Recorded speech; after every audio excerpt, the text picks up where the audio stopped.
Watch it, drink it in. Sunderland AFC playoffs. Here we go again, guys. Welcome to another Thursday Night Live here with your host, Jacob Kirkbride on SAFC Fan TV. Terry, on this very exciting preview show we've got here, and also review of the final game of the season against Preston North End. We're going to kick things off. Themadmistake. Joining us tonight, we've got Themadmistake, we've got Emma, and we've also got Jack Shields as well. But kicking things off, Terry, how are you doing, mate? Even better because it's almost Friday tomorrow, then almost the weekend. Happy days. I'm doing all right. Losing my voice a little bit, actually, so see how it goes. Yeah, I think everyone's still on a high after Monday, to be honest.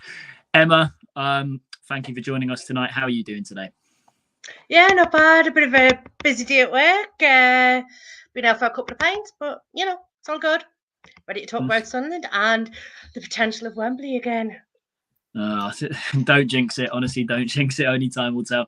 And finally, completing the lineup tonight, we have got Jack Shields. Jack, how are you doing, sir? Yeah, very, very good. I was all the better on Monday, but I'm sure we'll come on to that. Sun shining and everything looks good at the minute, doesn't it? So, yeah, happy days all around.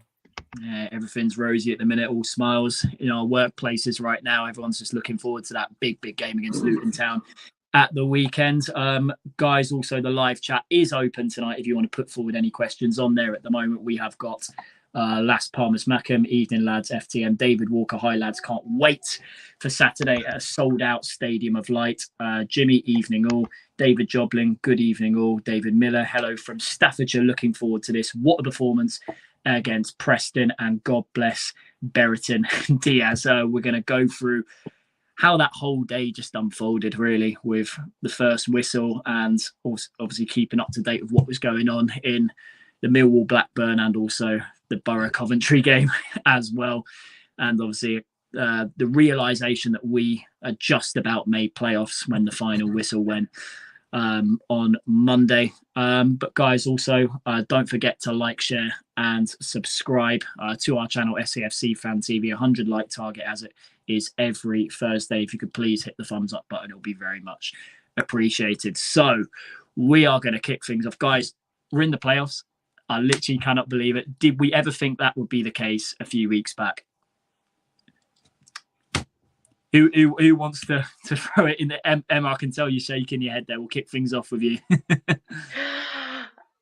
Never in a million years did I dream that we'd make playoffs this season, Jacob. I mean, I had a bit of a laugh with Phil and the lads a few months back about us not booking me hotel and all that sort of stuff, because I didn't think that we would do it. I really didn't. And Jack even said that he didn't think that would do it this season, and it's like we're dreaming sort of thing. I feel like I'm going to wake up tomorrow and it's just going to be the end of the season and that's it. There's nothing left to play. It's like, I don't think any of us could have believed that we would have clinched it the way we did, effectively.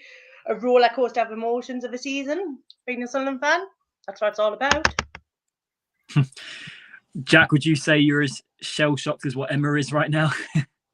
Yeah, well, I mean, I always thought a season of consolidation, and I think even those that really said we were going to get in the playoffs and promotion, I think a lot of them really said it in hope rather than expectation. Do you know what I mean? I think there was the hope that we were going to have a really good season, but really our expectations, I think for a lot of people, were just make sure we're going to consolidate, have a season to build, and then maybe have a crack at it next year. But I think we've certainly surpassed all of our expectations, haven't we?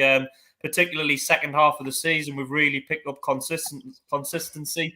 I think it's something like one defeat in the last 11 or 12 games.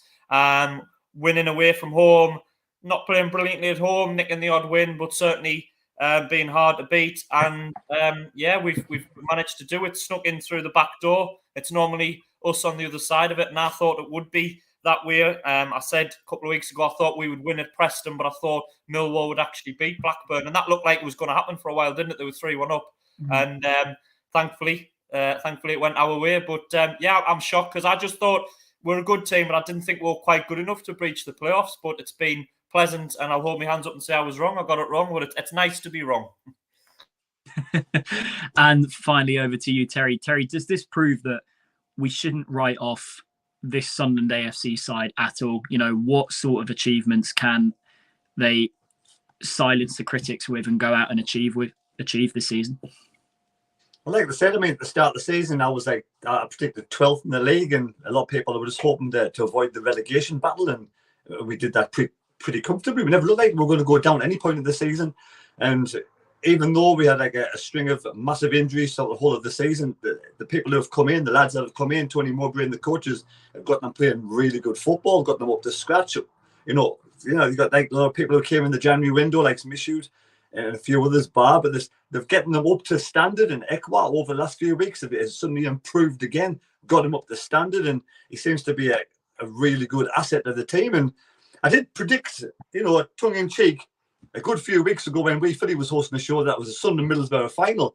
I don't know, it might be, it might not be, but I'm buzzing to be in the playoffs. I am 2 seasons in a row. It's like a dream come true, isn't it? It's like a dream come true.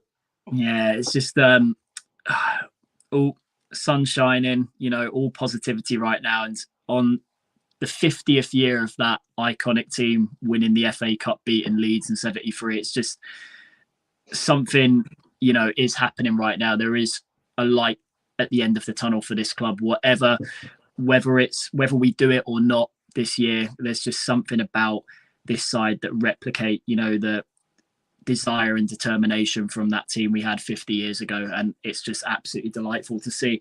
Before we go, we'll talk about, we're going to start with you, Jack, with the Preston North End game. You were there on Monday. Another glance at the live chat. Mandy Gray, evening lads. How important was that Roberts 95th minute goal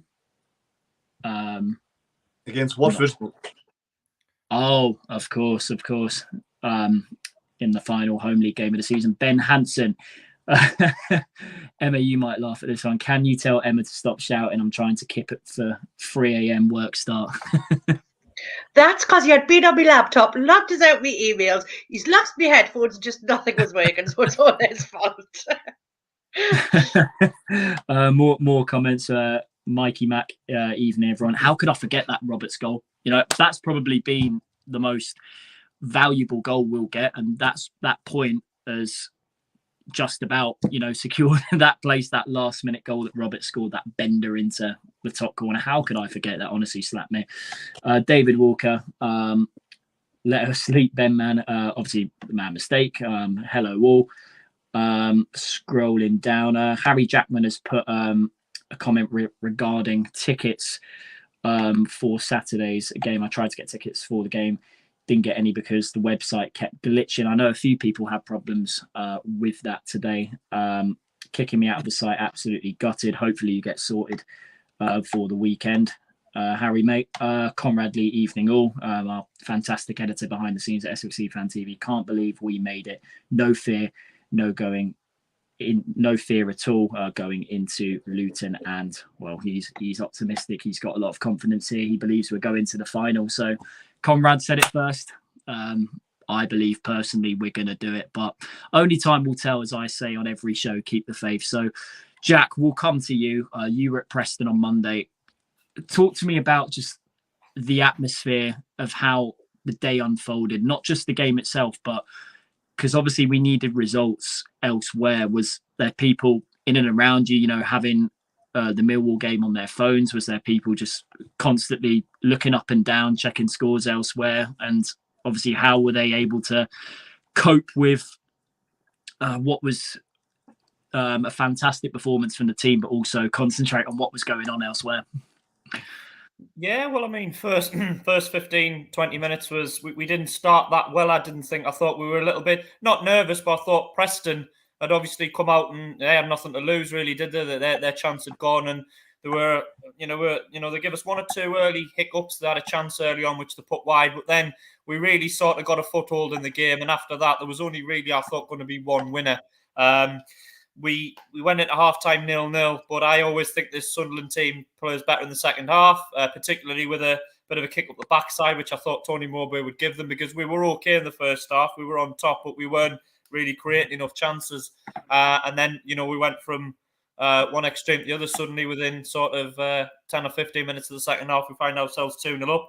And really, for me, when we got that second goal, I never really felt threatened that we were going to lose the game or even draw the game. I thought we were pretty much nailed on to win the game. And then really, I was watching our game, but it was weird because I was actually standing watching, but I was sort of checking my phone more than I was actually watching our game because I thought, well, as much as I want to watch us and watch us potentially get another goal, I was more concerned about what the other results were. And you were hearing noises in the crowd. And Millwall's now 3-2, Millwall's 3-3, Blackburn have scored, and then and you never know. That's the weird thing. You know what's happening in front of you. You know that you were going to win the game, but you're sort of relying on people around you. You're relying on your own. You're relying on your own phone signal, which sometimes with me isn't great. Trying to get onto Twitter or Sky Sports or BBC Sport. But the roar when we scored, firstly for when Diallo puts that one in the top corner, fantastic goal, by the way. I mean, that'll probably not get mentioned how good of a goal it was, but first touch, bang, top corner like that. The technique he showed was absolutely phenomenal. And then the roar when we heard that Blackburn had equalised and they got the winner, which was just fantastic because you heard sort of a little small section of the crowd go up and then it got built and suddenly it was like we'd scored, but we hadn't scored because our ball was in the middle of the pitch, we were just passing it around. But the Preston fans are looking at it as if to say, like, what are you doing? But they must have sort of twigged that we'd got good news from elsewhere and everyone was just jumping up and down celebrating. It was just a case of, can it stay the way that it did? And it was just fantastic at full time when, we knew that we were there and culmination of hard work for the whole season had paid off. We're going to get a crack at it. And I thought it was really good scenes at full time when Tony Mowbray and all the players come out and really thanked us because I think sometimes as Sunderland supporters we can feel underappreciated, can't we? We can feel like the team's letting us down and you can feel like, why do I do this? Sometimes I can only speak for myself, but sometimes it's really hard being a Sunderland fan. But Monday was certainly one of those moments that makes it all worthwhile. Yeah, absolutely. The game itself, my situation watching it. So we were in a pub in London. We had our game on the projector screen, but the game on the TV that was behind us was Millwall Blackburn. So I had to flip my head like that every break in play, put it that way. And I think when it was about 3-0, they in the next room they had Millwall Blackburn on a bigger screen, and I think I was in that room for about the final 25 minutes. I think I knew, even though I wanted to embrace the quality of football we were playing, I just couldn't keep my eyes off that fantastic game at the Den. And it didn't really sink in until full time, the fact that a side who'd had a fairly decent home record all season had blown a 3-1 lead and went on to lose 4-3. And one of the comments in the chat tonight was referring to Brereton Diaz. He played a big part in that. Some player, one of the standout players in the Championship this season, contributing to Blackburn's result, considering it was a good start for former Sunderland lad Duncan Watmore scoring twice. We just thought it was going to be one of those typical Sunderland days. An ex-player comes back to haunt us. But Jack, the performance itself, everything just clicked. It was a bit of a shaky start. We looked a bit nervous at times in the first 45 minutes, but everything just clicked into place. And for me, I think it started with the midfield pair with Dan Neil and Pierre Ekwa, particularly Pierre Ekwa, winning a lot of second balls and, making a lot of clinical passes to the forward line for the quality, which was Clark and Diallo. I thought that was his best performance in a Sunderland shirt. Wouldn't you agree?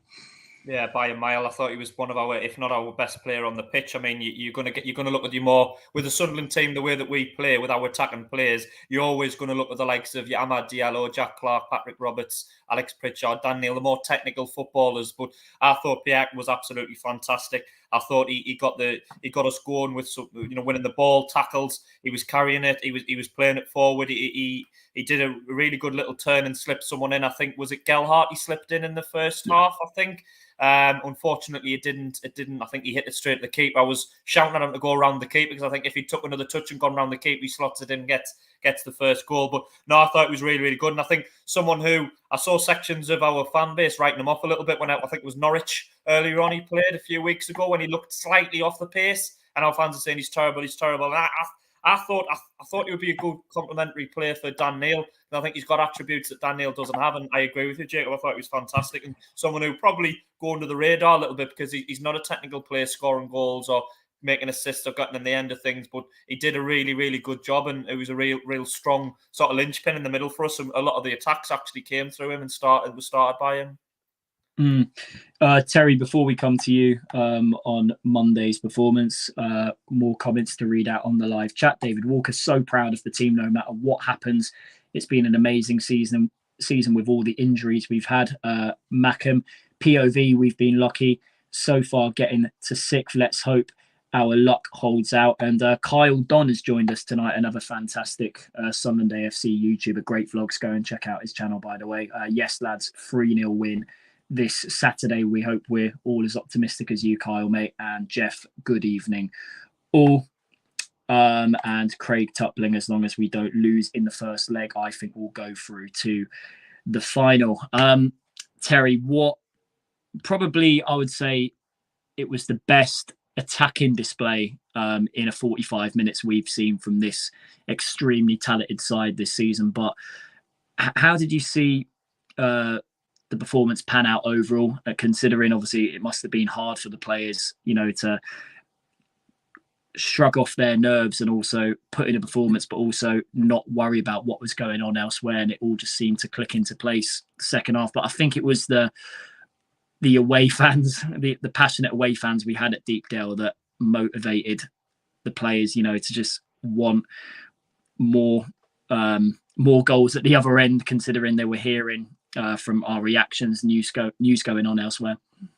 Yeah, I mean, let's face it, our away fans are the best in the country by far. For me, like, they're absolutely fantastic following, just go everywhere, and 6,000 fans there was just absolutely brilliant to get a result like that. I mean, like with Jack, I thought the first 20 minutes were a bit slow, but I think when we play away from home, the home team tends to come out and really push you back a little bit for the first 10, 15 minutes, so we kind of suck up the pressure a little bit until we get going. And Preston had a couple of chances. They could have easily scored. If one of those had gone in, it'd be a different ball game. But I always felt as if we'd win that game. Even throughout the whole of the match, I thought it was a matter of time before we scored, because we always come strong as the game goes on. And with the likes of with the energy and the skill of the likes of Clark and Ahmad and Roberts, I think eventually we'll break down teams. And how much effort that Gelhardt puts in as well. He runs his socks off. He gets kicked off the park as well. And no wonder he's struggling with his ankles at the moment, or his calves or whatever it is. And then like Ahmad's goal, like Jack said, it was just one touch sublime. It was one of the best goals I've seen for a long time. It was just, I think it was Roberts who hit the shot and ricocheted, come to Ahmad, he just bang straight away, top corner, keeping no chance. And then it was a matter of like about 10 minutes, we scored 3 goals, with 3 absolutely fantastic goals. Pritchard coming on, having again, he come on, it played really well in the middle of the park. Ekwa probably is one of the best players on the pitch. And like he said, he had a bad game against Norwich, but he hasn't half come on since then, in leaps and bounds. Every single game he's getting stronger and stronger. And this must be like sort of credit to the coaches and Tony Mowbray to bring this lad on so much, because I feel like I thought it was going to be next season before he'd be anywhere near ready for the first team, but he's proven a lot of people wrong. And after that Norwich game, he's just come on leaps and bounds, and I thought that was his best game by far. And he's one of the players now, I think, well, against Luton, he could be one of the standout players. But like they say, Millwall, I thought once at half-time Millwall was through, I thought that was it. I was more relying on Middlesbrough getting back in when they equalised just before half-time. I thought maybe it's Middlesbrough and going to win the game. And for me, that was the game I was sort of keeping an eye on more than the Millwall game. And then all of a sudden, Millwall with 3s apiece, and it was game on, wasn't it? You just can't believe this. We 3 up there, 3s each. And it just like, all of a sudden, in a matter of minutes, it was just turned on its head. And you've gone from like being a bit nervous to absolutely buzzing. You're just hoping that they could sing it up. And then when Blackburn scored that 4th goal, it was like, I'm actually seeing this happening right now. Fantastic. It reminded me of like the climax to just any dramatic film, how the whole day panned out and how it just flipped in that second 45 minutes. And I think that there was a few comments I saw on socials that everyone's going to be ordering some Blackburn Rovers tops on Monday evening, which fair play, for them to go and put in a performance like that, coming from 3-1 down. Fantastic display. Let's face it, it's one hell of a team performance throughout the last few games. Because I mean, if Roberts doesn't score that goal against Watford, it's basically season over. Basically season over. How it can turn just in a couple of seconds, because you got skillful players like Roberts, Ahmad, Clark, Gelhardt. Then you got the middle. You got Ekwa coming to his own now. Dan Neil had a good season. Then in the defence, you got Young playing It's like a makeshift centre back. You got 09 there, stuck in the middle. He's been all over the place. You got Cirkin coming back, and then there's Gooch as well. So you got lots of players out for every player to come into the side and all the players to shine. That's what you need to make the last 9 games to be unbeaten to get into the playoffs, and it's just all fit in nicely. Yeah, the one thing I will say, we had to be patient and resilient in that game. We knew that our attacking talent would pay off eventually, but I would say frustrations were there, particularly in the first 45 minutes. We had to wait, for our creative players to be on the ball and, for us to make the right runs in behind them. But we did think at one stage, their goalkeeper, it was a brilliant performance from Freddie Woodman. The save he made from Eckroyd and the top draw save he made from Roberts was going to scupper all the hope that we had that day. Great goalkeeping performance, but, second half, it clicked, and great goals from Diallo and Pritchard coming off the bench. Wonderful display by him, by the way. He seems to be a reaction type player when he comes on, giving it his all in the final third when he comes on. And also Jack Clark, typical Jack Clark goal, running down the wing, cutting inside and putting it in the bottom corner with his right foot. But Terry, before obviously we come on to Emma talking about Preston, how diabolical, I must say, was that penalty decision on Geldhart in the first 45 minutes. Us watching it in the pub, we couldn't believe that he had the audacity to not point to the spot for a decision like that. Yeah, for me, it was a blatant penalty, man. I think that's like I've noticed over the last few games now. The likes of Geldhart gets kicked off the park, and it shows such tenacity and strength of character to keep on going and just running through their defenders, but it just seemed to hack in the bits. West Brom, we got hacked to bits against West Brom. But for me, it was a stonewall penalty, and it took a goal like from Ahmad, just that reaction shot without any touch to sort of put the keeper on his back foot, to the keeper by surprise a bit. But I think the best keepers in the world wouldn't have saved that. It was one hell of a goal in the top corner. Absolutely not. And Emma, before we finally come on to you about that iconic final day of the season, it's almost like how, as the whole day unfolded, you just want something like that on DVD for Christmas, don't you? Just how, but who knows, could it be an iconic day of the season we look back on, or could it be something that over time it will just be put aside? I don't think so. I think we'll look back on that day over the years with great pride. Comments on the live chat. Marion Trowles, hello everyone, nervous and excited for Saturday. Dean SAFC, lucky away leg is last. David Miller, I don't think these lads have nerves. The bond between the team and the fans is immense, and there's a sense of joy and belief. Really proud of everyone connected to the club. RWA Productions, evening lads and Emma, and congrats on passing your driving test, Jacob. I didn't realise you knew about that, but thank you very much. By the way, passed on the day after the Preston game, so couldn't drink on Monday. So yeah, nerves going through the roof, being completely sober during the game. David Miller, agree, Audrey, and RWA Productions again. It was definitely a pen. It was like that 109 did to that West Brom player. Refs hate Northeast teams. We've had a few comments like that this season. Emma, the game against Preston, will that be a game that will live with you forever? Just how the day unfolded, but also the brilliant second half display that we put in. It certainly will be one that lives with us for a long, long time, Jacob. To me, that is who we are as a team. It's the highs and the lows of being a Sunderland fan, going through that roller coaster of emotions, because when 0-0, Millwall's winning, it's like, nah, it's all over, we're not getting there. Then all of a sudden it's like, we score, Blackburn score, and it's just like, it's the highs and lows of, like I say, being a Sunderland fan. So it's really going to stick with me. If you like, the fact that obviously we spent the 4 seasons in League One, we've come up, our aim was for survival. Never thought playoffs were going to be an option, and somehow it's went to the deadlock and we've pulled it back. We've showed up on the day, done what Mowbray's asked. We've went out and won the game and never thought about the other results as far as the team's concerned. So to me, all the lads have sort of pulled together. I mean, in terms of the performance, I mean, second half, it was just outstanding. I mean, Pritchard's goal to me was just like, whatever, I'll just knock it in type thing. It was just too casual for me. And that little shilly he did, yeah. It was just like, what the hell? And of course, it's like, get in, come on. And I mean, Ahmad's goal, that run from Ekwah down to Roberts, you know what I mean? And just Roberts and Ahmad knocking it about. And then next thing you know, it's in the back of the net. And it was like I say, first half was a bit shaky, especially the first 20 minutes. I mean, to me, Hume looked very nervy at the start of the game. But he soon settled into it, especially with O'Nien at his side. But then I thought O'Nien got shoved off the ball a bit too easy compared to how he normally does. He didn't stand his ground at much at first. But like I say, second half display was just, I can't even sum it up in words. It was just one of them games that will go down in history, if you like, for Sunderland Football Club.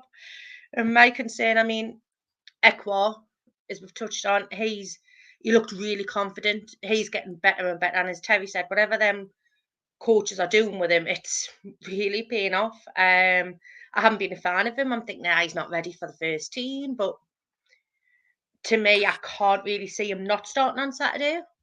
Yeah, but I mean, going back that comment you just made there, Emma, you know, we've had players this season where at times, even when they first broke in, we'd all said, you know, are they first team ready? Do they need more time, you know, to just ease themselves in? You know, Abdullah Bar, and even you have to remember Ahmad Diallo at the start of the season. You know, he had to earn his place in that team. You know, he wasn't gifted it straight away. You know, he had to, you know, work his way in a little bit. You know, prove people wrong after the loan spell he had at Rangers last year. But he's proved people wrong, and you know, with the quality, the type of quality he showed for a goal like that, you know, that it's going to be, we will hold our hands up a battle and scrap to keep a player of that quality during the summer. But I think the way, obviously, you could see the passion in the interview he had with him and Luke O'Nien with the Sky cameras after the game. If the option is there for him to stay, I definitely think it's on his mind. That he wants to come back for sure. Obviously, I know that money talks in football these days. And obviously, if Man United turned around and said to him, listen, we've seen how well you've done at Sunderland this season. You're going to be part of our plans next season. It's all about, you know, whether you feel right for the club and whether the club's right for you. For the near future, and I think Sunderland Football Club is perfect for him for at least another season, but it's all down to him now. And yeah, Emma, Ahmad Diallo, you know, what a player, what a footballer. Would you say he's probably been the most creative attacking player we've had, I would say, since the likes of Stefan Sessegnon at this football club? Oh, that's going back a few years now, mate, isn't it? Yeah. Bloody hell. I mean, a couple of people I work with, they're United fans and stuff, and it's like, he's coming back to us. I'm like, nah, he's not. Sunderland's got under his skin. We're going to keep him. We've gotten under his skin, and he plays well under us. We've figured out how he can play. Yes, he's come to us for the first team action, but I think he's going to want to stay because without him, because we've lost Stuart, without him, I don't think we would be in the position we are in now. If I'm honest, yes, he's had his games where he's looked tired, but he still went out there and put his heart on his sleeve and played for it. So, yeah, he's a player we couldn't have done without this season, if I'm honest with you, especially over the last few weeks. So, to be honest, I'd want to keep Ahmad no matter what. Yeah. I think all us Sunderland fans chip in 10, 20 quid and we'll sign him. Why not? Dare to dream, as a lot of Sunderland fans say. Before we go on to our opponents in the Championship playoffs this season, which is Luton Town, the first leg being at the Stadium of Light this weekend. Another glance at the live chat, and also 39 likes we've got so far from 110 people watching. Guys, if you could hit the thumbs up button, that'll be very much appreciated. More comments. Sol and Matty FC going to be close against this Luton team. Fingers crossed we don't get any injuries before the second leg. I know the likes of Lyndon Gooch and Dennis Sirkin are doubts for the game on Saturday. We'll come on to that a little bit later on. Colin Major going on up with the spirit of 73. Marion Trowles, another congratulations for me on passing my driving test. Thank you very much, Marion. Peter Harvey, it's going to be a difficult game, I think. Double chance, a win for Sunderland and a draw. Sorry for the last message. Take one game at a time.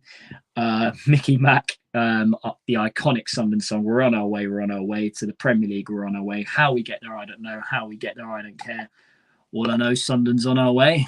On their way, I should say.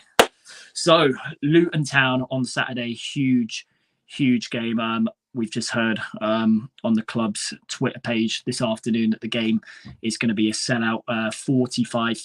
Over 45,000 fans are going to be there on Saturday evening. I think that's over 1,000 more than what we had for the Watford game.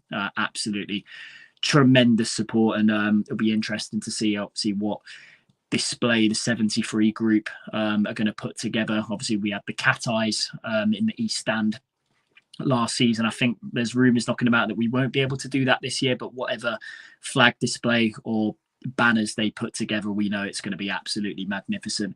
Our opponents, on the other hand, Luton Town, unbeaten in the league since February, on a brilliant run of form right now. Rob Edwards took over from Nathan Jones, who left to take the Southampton job. I think it was last October, November, I think it was. And they seem to have carried on in the same fortune as how they ended last season. They finished top 6 last season as well. And for a low budget club, and obviously with low budget players as well, you have to give them credit for what they've done this season. And, you know, for them to finish 3rd in the league, they've made Kenilworth Road an absolute fortress this season. A brilliant job that Rob Edwards has done, and obviously taken over the mantle which Nathan Jones started. Terry, we're going to start with you, mate. Luton Town, how would you assess the game this weekend? What do you think of them, and what do we need to be wary of going into the game? Probably going to be the most difficult game that we've had for a long time. I think it's going to be. I mean, let's face Luton, you know, not brilliant at home, mind. Only in 9th in the league at home. They've got a fantastic away sort of record. They're 2nd in the table for away victories, away form. So they're even better away from home than Sunderland are. When I saw them a few weeks ago, they've got a massive unit of a side there. Big brick shit houses. They've got some really good quality players in there. It's going to be a real difficult game. I mean, we've got a lot of injuries, and the injuries are coming thick and fast. And, you know, at the end of the day, could this be a game too far for the Sunderland lads in the playoffs? I'll be over the moon with the draw on Saturday, just for the way we play at home and just for the way Luton play away from home. So, very tough game. You know, I think Dennis Sirkin's almost certain to miss the match. Someone was saying Alessi could be back, but he's not. Gooch is 50-50. And Gelhardt had a few knocks, and Mishoot. I think Mishoot and Gooch have had a day off today just to recuperate and try and get themselves back ready for the weekend. So, you know, we are in a sort of a threadbare squad. I just hope we can get enough players out there on Saturday and they can do what they've been doing. Like I say, a draw would be a good result, but I don't know. I think Luton's a massive match, and I think they're a fantastic side, and they're not 3rd for a reason. I mean, obviously, you talked about big physical men that they had there. Alaji Adebayo up front for them this season. He's been a player to watch out for. Carlton Morris also. I know they've had a few injuries recently. I think they may have, for the last few games, rested some key players, I think, because they've had their playoff place secured for a few weeks now. It'll be interesting to see how they set up on Saturday. But I think they've also, like us, had a fair few injury problems as well. Obviously, nowhere near as us. But yeah, Rob Edwards, I think he'll be looking to, I mean, going back to that game we had against them, Terry, at home in March, it was a 1-1 draw. What was your opinions on them that day? Would you say they're a tough team to break down? Would you say that, you know, we need to be resilient and patient up against a side like that? Or would you say, you know, if we apply the same attacking pressure we've done the last few games, we'll be able to break them at some stage? I think we got one disadvantage from that game. I think Danny Bat's out. Danny Bat was available then. He had a massive game that day, and with the likes of Sirkin not there, you've only got Yumo 9, possibly Gooch. I mean, it could be the smallest back three in the world, surely, against those giant Luton players. So do we bring someone like Anderson in? Or is he being protected for next season? He's over 6 foot tall. He's a left-sided centre back. He was a left back, so you fit in exactly for Serkin. So I think it's it's all about, for me, it's keeping them at bay. If we can keep, I'd walk away now with a 0-0 draw. I tell you now, I'd go down there with a 0-0 draw. I'd be absolutely buzzing. Jack, before we come on to you for Saturday's game, more comments on the live chat. Glenn Jones, Nick Barnes on Total Sport tonight believes Gooch and Serkin will play on Saturday. That's positive news. We don't need any more injuries to this squad right now. Mickey Mack, it's red and white cards. They're saying they're counting them as possible missiles that won't be used for display on Saturday. Yeah, there was talk of the club having concerns about that. Stephen does stuff. Weird name. Terry? Jacob, like the Serkin, he is getting some kind of, what should we say? I don't know whether it could be possibly maybe his injections, or could be possibly some kind of, I don't know. But is he worth risking if he's that bad? You know, well, if he's came out. He came out. He could be out for months. You know what I mean? If he gets to get injured again. Well, we don't know how serious it is, but I don't know whether it was Gooch or Serkin. Correct me if I'm wrong. I think it was Serkin. He came out of Deepdale in a cast after the game on Monday, which is obviously not good to see, considering he's a player that can also play at fullback and also centre half as well. You know, a key player to our team. He was part of the playoff push we had in the side last season. Was a key player last season, and we need players with all the experience of playoffs we can going into this one. And if he's ruled out on Saturday, it will be a big miss. But before we come on to you, Jack, more comments on the live chat. Stephen does stuff, as I said before, strange name, but happy to have you on tonight. We've done much better than I expected. Anything can happen in playoffs, but after years in League One, there's no way I'm going to be disappointed with another year in the Championship if necessary.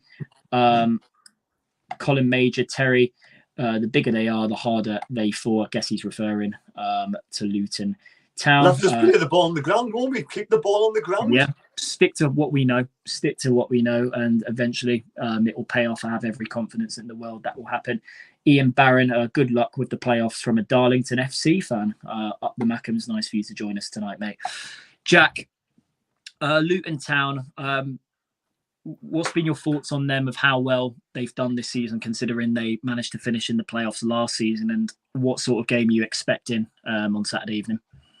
Yeah, very, very good team. They're a team with sort of not huge expectations on them. They haven't got the size of the fan base or the passion of the fan base, the expectancy of the fan base that we've got. Budget's probably smaller than ours, let's be honest. Our budget was maybe even smaller than ours when we were in League One. But they do punch above the weight. I mean, size of their club, Luton, really. What are Luton? Maybe bottom half Championship at best, maybe League One, something like that. So they've got a good model there. You know what I mean? That they've got a model that works for them. And it's going to be an extremely difficult game. It's a real contrast in styles that we play to compare to the way that Luton play. You've got our sort of speedy, technical players that get on the ball in around the box. We like to play threaded passes and through balls and that sort of football. Luton are a bit more physical. They're more athletic than we are. They like to carry the ball a little bit better. They're probably quicker on the counter attack. They've got a lot more height and danger from set pieces. So you've really got a contrast in styles. It's going to be a very, very difficult game. I do worry about us from set pieces. Corners and free kicks from Luton are going to be a massive problem for us because, as Tony Mowbray joked, I think in his interview, he said, I think I'm the only fit centre-back at the club at the minute. We are really, really struggling at the back. Terry mentioned Anderson. It's going to be throwing him into the deep end, but that might work okay. Might there be an option to play Pierre Aqua in a bit more of a centre-back role as part of a three? I'm just thinking of options that we could possibly do. I don't know if that's going to work, but the set-piece element would really worry us. And also, when we've got players forward, particularly on Saturday in the home leg, I worry about Luton's ability to get the ball quickly and with the athletic players and carry the ball forward. I think they are going to be a real threat on the counter-attack. So, yeah, lots for us to worry about. But I think Luton will be looking at us the same as well, mind. I think Luton will be looking at us the same. Big, passionate crowd. Sunderland are in form as well. They've got a lot of good players that are firing. Young squad, so they haven't really got any expectations or fear. You know what I mean? I think that's the one word that I would use about our team. We have been fearless at times this season. We have looked like, young lads wanting to make the way in the game. So I think they'll be concerned about us, but this is going to be a real test for us, a real difficult challenge. Terry says a draw wouldn't be a bad result. I probably concur with that. I'd probably say that a draw isn't a bad result. We tend to play better away from home. We tend to be able to get in our stride and impose our style sometimes a little bit better away from home. So 0-0 or 1-1 wouldn't be a bad result at all. I agree with them. I would like to win, obviously, as I'm sure he would as well. But I think we shouldn't be too jittery or panicky if we come away with a 0-0 or 1-1 draw. It's not 100% ideal, but we are far from out of it. If we get a draw on Saturday, we are far from out of it, because I wouldn't bet against the Sunderland team going anywhere away from home and getting a positive result. We proved it at Burnley a few weeks ago, didn't we? Coasted the league and we went there and we could have nicked that, let's be honest, if the ball had dropped in when Diallo hit the bar. So I wouldn't be scared of anybody, but it's going to be a huge test, and I just worry about us, particularly from set pieces. I am concerned. But like I say, we have things that we can trouble Luton with as well. Another player also, Jack, that's a possible doubt for the weekend, Lyndon Gooch, picked up a knock at Preston. Worst case scenario, if he is ruled out, who potentially goes into that fullback role?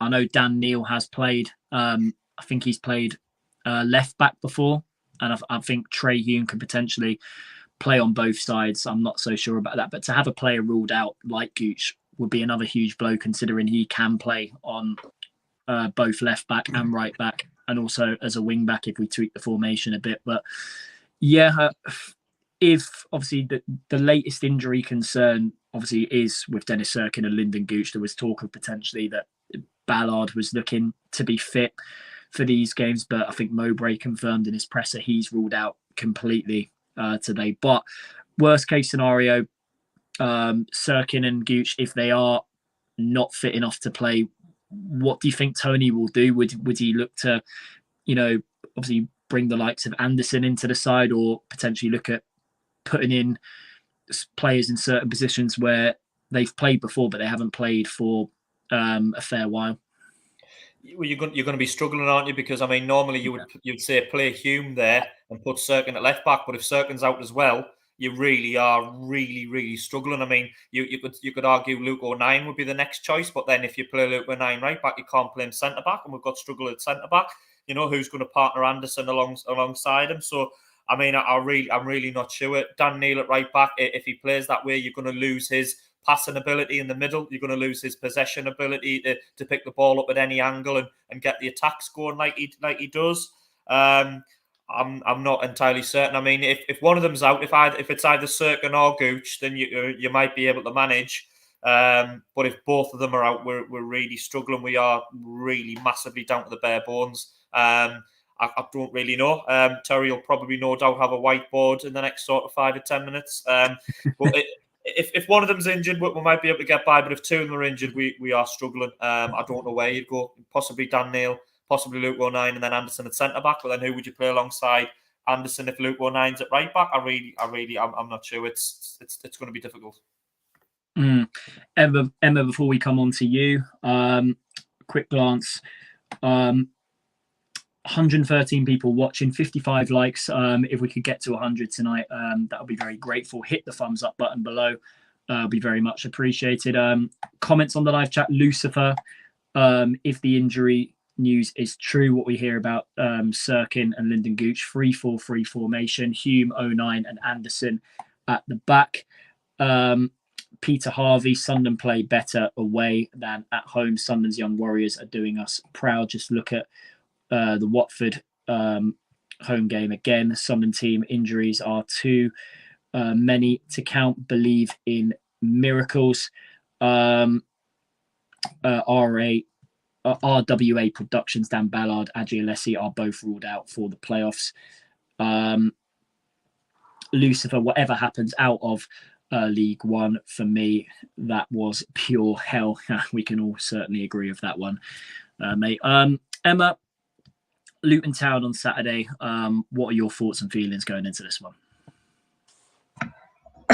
My thoughts and feelings is I'm very, very scared to watch this game because obviously we are down to the bare bones with the injuries. So it's a case of, okay, what we're going to do. So if like what you've been saying, if we are down 2 players at the weekend, who else is going to pop in? I think he's in with a shout at centre half, isn't he? He's a canny little footballer, aren't you? But no, sort of, we're down to our bare bones with the injury. So it's like, what we're going to do, they've got the height. We're really lacking this height at the minute. So I think we're most likely to concede from a corner with Luton at the moment than anything else, because I think Pato will go out and really play. I mean, Monday, I nearly said Saturday, Monday gone, I think I can only remember him really having to make one important save. And so to me, Pato has been playing really well as well. So I'm not overly concerned. It's just more the fact of the injuries. I mean, I know Luton's running scared of us. If you like things that I've seen that they're saying the one team that they didn't want to get was us and things like that. I mean, we have drawn with them twice this season, 1-1, but that was before we had all the injuries that we've got. So it's not really a game I'm looking forward to, Jacob, if I'm honest. I'm a bit edgy and nervous for it. I don't know what I make of it. I think it's going to be a case of seeing what team is put out to see how I think we're going to play, if that makes any sort of sense. Knowing what players is going to be out there on the pitch against what players they're going to put out, to know what sort of tactics he might play and how he might play that game. Before we come on to Terry's whiteboard, I was going to ask you, in terms of players that have been coming on giving good reactions recently, would you, considering he's had experience like last year in the playoffs and obviously experience in big games down at this level, would you start Pritchard on Saturday? No. The reason I wouldn't is because over the last couple of months, I've found Pritchard is better coming on as a sub, the fresh legs, making that impact. So I would rather not see Pritchard start, because I feel when he starts, he doesn't play as well and he doesn't make the impact we need him to do. That's my opinion. Everybody else might be different, but it's my thoughts with Pritchard and starting him. Yeah. Terry, the big question, is your whiteboard ready, sir? You're on mute, mate. Terry, you'll have to take yourself off mute, mate. Every time there's always one time, isn't it? One time. Anyway, you wouldn't like what I was going to say anyway, so I'll change my train of thought. Right, anyway, it's like a free hit this weekend for me. This playoff's a free hit. I'm just going to go in it, relax and enjoy it. I'm not nervous one single bit. I'm going to enjoy a good game of football, a good occasion. And the team, I've got a suspicion that... Conrad, making full screen if you're listening. As much as I want Cirkin to be okay, I also as well don't want the lad to get injured. So here we I'm go. kind of thinking that Cirkin will probably not make it with what I've heard. But Gooch is 50-50, and Gooch is kind of sort of on the air and of the side that he's going to make and is going to be okay, Gooch. So I'd go with 3 at the back. I'd go with 3-4-3, but also play Roberts as the wing back to get back and recover and help Hume. And also on this side, Gooch. If Gooch is fit, he comes in. Anderson, for me, you've got to start the only centre back we've got left in the team to come in. He's over 6 foot tall. We need some height. I know it's thrown at the deep end, but what else do we have? We don't have anybody else, to be fair. So Anderson, 09 and Hume, Roberts, Ekwar and Neil and Gooch, Clark, Gelhardt and Ahmad. Now, if Gooch doesn't make it, I'd move Neil over to the left-hand side because he's played in that position before as sort of left midfield, as wing back, and bring Mishoot into the centre with Ekwar. For me, that's all that we can do. But I do hope Cirkin is okay. But if he was in a cast and he's been getting certain things to get his legs sorted out, he might come on for 10 minutes and then get taken off. I wouldn't risk him on Saturday. I'd keep him more for the away leg, personally. That's my team. Anyway, I think that's all it is, to be fair. Jack, would you agree with what Terry's put out there, mate? I don't think you can do much else. To be fair, I think the big call would probably be probably Dan Neil or Mishu in the middle. But Tony Mowbray seems to like Dan Neil, doesn't he? So I think Dan Neil is always going to have a slight advantage over Mishu. And yeah, I think if Cirkin would have been available, it would have been nice to see us potentially go to a back four with O'Nien and Anderson as the centre backs and try him as right back, 4-2-3-1. But as Terry said, it doesn't look like he's. Is he? I haven't kept up to date with it. Is he getting some kind of injections or something? Is he to try and get him fit for the weekend? Well, I've heard a rumour he's had injections, but I don't know if it's true. But that's the case. I mean, you're really pushing that to his sort of limits, aren't you? If it's that bad, surely he can't be that bad if you play a Cirkin. You've got to give a lad a chance, haven't you? Yeah, well, I think sometimes you touched on the height and the defence. If there's ever a game to play him in, it has to be against Luton, because we've seen everyone's seen in the league the way that they play, and we are going to need a bit of physicality and height. It's going to be a nightmare against corners and free kick. I think that's another thing we need to touch on as well. Obviously, not to give any stupid sloppy free kicks away around the box, because if they have a chance to put the ball in, they're going to crowd Anthony Patterson, they're going to bully him, they're going to have 3 or 4 big lads coming forward. It's going to be a nightmare. So whatever we can do to try and avoid that, I know sometimes it's hard. And hopefully we get a strong referee as well, a strong referee that knows that that's the way that they play and doesn't fall for any play acting or diving round or stopping the game or anything like that. So hopefully we get a strong referee who sort of helps us help the game flow, because that's what we want. We want a quick game, a high tempo game flowing with a crowd behind. We don't want a game that's going to be stop-start and lots of free kicks and the time wasting, because that's just going to grind the crowd down. So got off on tangent a little bit there, but there's not much more. I can't really make any argument against Terry's team, to be fair.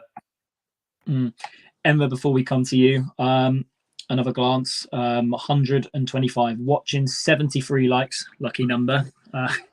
Hopefully a good omen for Saturday. That if we can get 74 now, if we can get to 100, like I've said before, will be very much appreciated.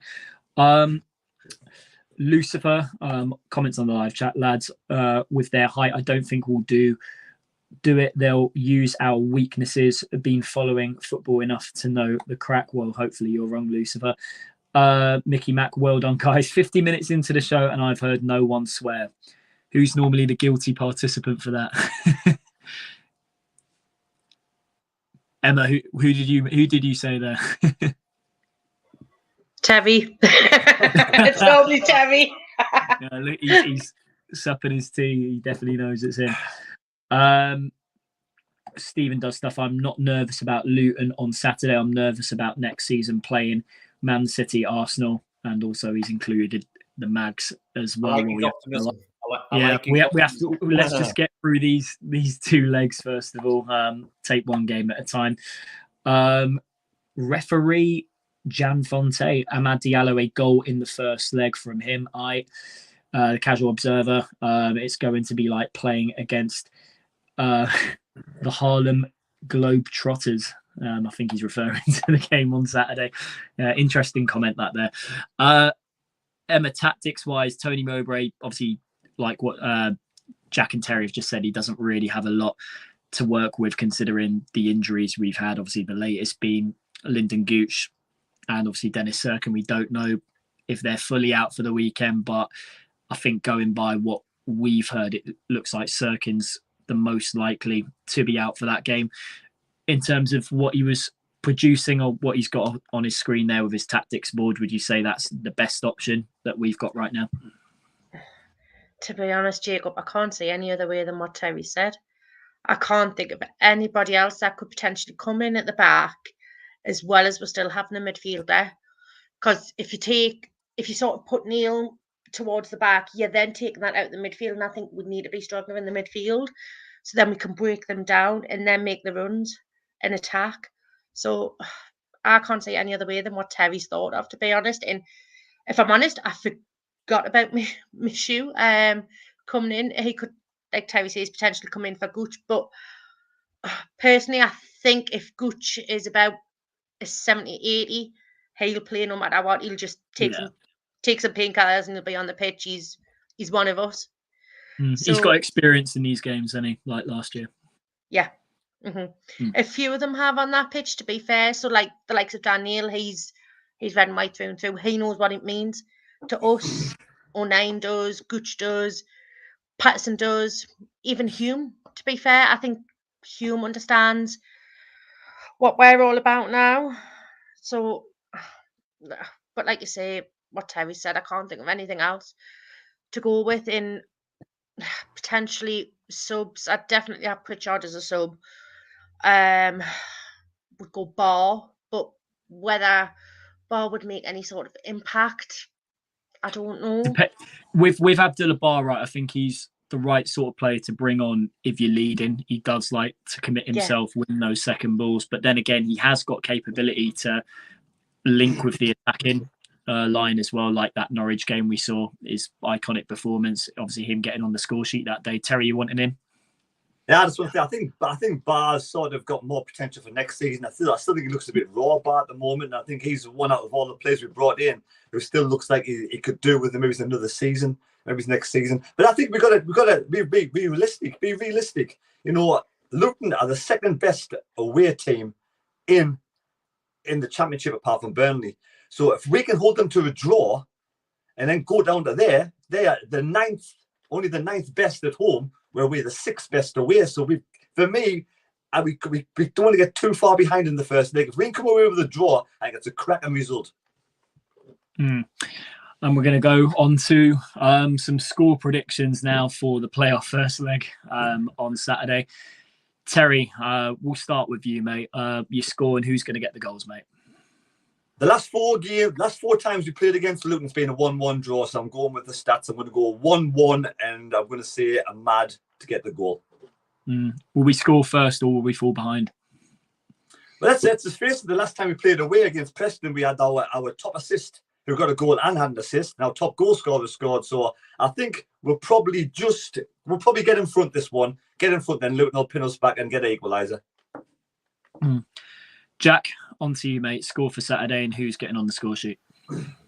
Yeah, I think Terry's hit it spot on. I think it'll be 1-1. There's never very much between us and Luton, is there, when we play? I think, I might be wrong, but did we not have 2 1-1 draws against them in League One when we played them as well that year? We're in League One. Yeah, so the last 4 times we played them have been 1-1. Yeah, I was going to say, yeah, it seems to be close between us, other than that 5-0 victory on the last day of the Roy Keane season. It's always pretty close. I think 1-1. I think we'll start the game really well. Hopefully get on the front foot and get a goal, but I can see Luton getting chances coming on as the second half progresses, and possibly getting a 1 from a free kick or a corner with about 15 or 20 minutes to go, and then slowing the game really down, really trying to catch us on the counter-attack. We've all talked about set pieces, but we have to watch them on the counter-attack as well, because Luton have a lot of athletic players, quick players, the same as we do. We're going to be a threat on the counter-attack as well. 1-1 for me. I think who will get on the score sheet? I think Jack Clark's in good form. I think Jack Clark will get another one. And one more thing I do want to mention, I know we're running out of time, was apparently we're meant to be trying to organise some sort of light show for the Stadium of Light. Yeah, I've heard this. Some sort of Coldplay gig. Cut all that crap out, because that is just ridiculous. We don't need lights. We don't need anything like that. We just need everyone to turn up the Stadium Light and make a bloody good racket, don't we? Get behind the lads. If we go goal down, stay with them. No nervous energy if we misplace a few passes. Cut all the light show out. If anyone's from Sunderland clubs watching this, which I doubt, don't do that, right? Just encourage everyone to get behind the lads. We don't need that sort of stuff. We just need fans. That's all we need. It just reminded me of, I think it was the Premier League game we had under Moyes when the lights went out against Hull City, wasn't it? Yeah, and I think that was the last time I saw something like that at the stadium. Terry, you're wanting in? Instead of wasting all that money on the light show, give everybody a free voucher for a drink instead. There you go. And they all go to Jack. That'll definitely increase the atmosphere. One more drink, definitely. You'll definitely get a good atmosphere then. You having 3 pints on Saturday, that'll definitely make one loud Jack Shields an iconic Stadium of Light in terms of atmosphere. Emma, score prediction for Saturday evening. Who's getting on the score sheet? First of all, I agree with Jack about the light show. I mean, it's not even going to be dark, so what is the bloody point? You know what I mean? Nobody's got to see it. But to be honest, I agree with both Terry and Jack. I I really think it's going to be 1-1. And I think that we're going to start well for the first 10-15 minutes, and we're going to sit back a bit and we're going to relax. And I think Luton's going to take the lead just before half time. And then we're going to come out from about the 60th minute. We're going to come back and we're going to get an equaliser. And I reckon it's going to be Roberts. I think Roberts will get a goal. But like I say, I think Luton will take the lead and we'll come back. Led 1-1, and we'll go down there with the draw. We'll take it. Well, away form's better. At this point, Jacob, I'll take the extra time penalties, even though I don't want to. Do you know what I mean? I just want us to go down there on an even keel so we can win, because our away form is better than our home form. We play better away. Yeah, absolutely. On to my score prediction. I think it will be a cagey start. There'll be a lot of nerves in there. I think Luton will look to exploit us and take advantage on, like what Jack said, set pieces throughout the evening. I think we'll take the lead through the run of play. I think Jack Clark will score. I think they'll get one maybe just before half time from a set piece. And I think second half that they'll be on top of us in the physical department at key stages. But I think we'll score through the run of play again. And I'm going to go for, I'm going to say an Alex Pritchard winner coming off the bench. I think when he comes on, like what you said, Emma, he's a player that always gives a good reaction when he comes on. I think starting him at times, his form tends to dip. He drifts in and out the game. But yeah, for the last few performances I've seen Pritch come on, I've been really, really impressed, and I have faith he'll be able to do the same like he did on Monday against Preston. Guys, before we call it a night, more comments on the live chat. David Joblin, Sunderland to win 3-0. Keep the faith, I believe he means to say instead of keep the faith. Chips on Wembley Way. Stephen does stuff 2-1 Sunderland.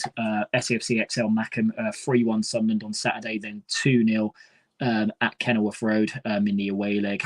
Just don't want Coventry in the final. Jimmy 4-1 to the lads, and Mickey Matt, great show tonight, guys. Thank you. 115 people watching, 90 presses on the thumbs up button. If we can hit 100, we'd absolutely love that, guys. So yeah, if you're watching, hit the thumbs up button below. That'll be very much appreciated. Guys, thank you so much for joining us tonight. Hopefully it's not the last live show that we've got for you this season. Terry, what would you like to say to the people watching this evening? Yeah, just soak it up, enjoy it, enjoy your weekend, and thanks for joining the chat tonight. Thanks for watching. Cheers, take care. And Jack, over to you. I know you like to give iconic goodbyes at the end of every live stream, so over to you, Jack Shields, mate. Well, I think everyone just needs to everyone that's going, get behind the lads, and don't let these playoffs sort of dampen if we don't get through. Don't let them dampen what's been a really good season, because even if it doesn't go our way, I'd hate people to think it's been a poor season or we've been let down by in any way, shape or form, because the football club is getting back on track, isn't it? Let's be honest. Things are positive. Things are looking up. We're in a lot better position than we were a year and a half ago. So as Terry says, enjoy the playoffs, enjoy the 2 matches or 1 if you're going. Really get behind the lads. Try and stick with them even if we go goal down. Try not be nervous or get on the backs. And just don't let it spoil if we don't get through and it doesn't go our way. Don't let it spoil what's been a pretty good season, because we are getting there. And I'll see you all later, lads and lasses. Emma, rounding things off, over to you. Would you like to say your goodbyes? Yeah, pretty much what the lads have said.